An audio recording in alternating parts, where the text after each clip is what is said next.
আপনাকে প্রথম বুঝতে হবে ইসলামের কোনো ভার্সন নাই। মানুষ যেটা তৈরি করে ওটার ভার্সন হয়, ওটার চেঞ্জ হয়, ওটার ভার্সন থাকে, ওটার প্যাটার্ন থাকে।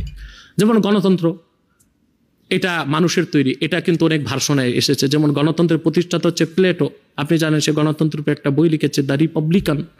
পরবর্তীতে ওইটাকে একটু সংস্করণ করছে অ্যারিস্টটল, আপনি জানেন সে একটা বই লিখছে দ্য পলিটিক্স। পরবর্তীতে আপনি জানেন আব্রাহাম লিঙ্কন এটাকে আধুনিক রূপ দিয়েছে, জর্জ ওয়াশিংটন এটাকে এক্সপ্যান্ড করেছে। আবার এখন কিন্তু জর্জ সরস গণতন্ত্রের একটা প্যাটার্ন বের করেছে, এটা হচ্ছে আপনার লিবারেল ডেমোক্রেসি। এটার উপর একটা বই আছে, আপনার মাধ্যমে আমি দেশের আলেমদের পড়তে বলবো, যে মৌলভী সাহেবরা মুখে ললিপপ দিয়ে বসে আছে এখন, বাংলাদেশ যে কোন দিক যাচ্ছে এটা বুঝতেছে না।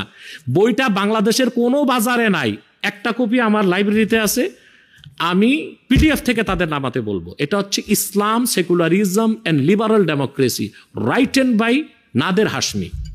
এই বইটা পড়লে তারা বুঝবেন যে জর্জ সরস কিভাবে বাংলাদেশের রাজনীতিতে হস্তক্ষেপ করছে, এবং তার উদ্দেশ্য হচ্ছে, জর্জ সরসের উদ্দেশ্যটা কি তাও বলে দিচ্ছি।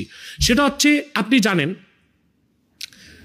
খেলাফতে ওসমানিয়া, অটোমান শাসন, 1922 সালে GNA গ্র্যান্ড ন্যাশনাল অ্যাসেম্বলি করে কামাল পাশা আতাতুর্ক।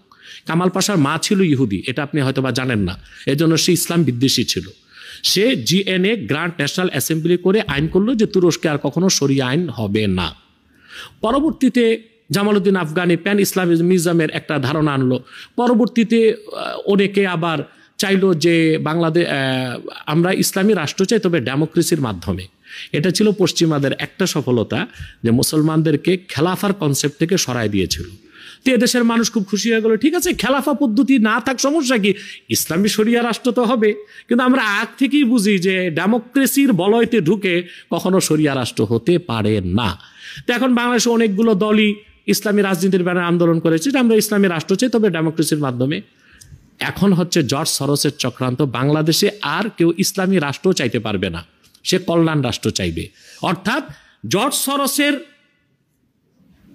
থিওরিটা যদি, রাষ্ট্রচিন্তা যদি প্রতিষ্ঠিত হয় বাংলাদেশে, এই ফরহাদ মাজারের মাধ্যমে, সলিমুল্লাহ খানের মাধ্যমে, রাখাল রাহার মাধ্যমে, আর আমার এই বিবেকহীন সমন্বয়কদের মাধ্যমে, তাহলে চিরতরে বাংলাদেশে ইসলামী রাষ্ট্র প্রতিষ্ঠার স্বপ্ন চলে যাবে।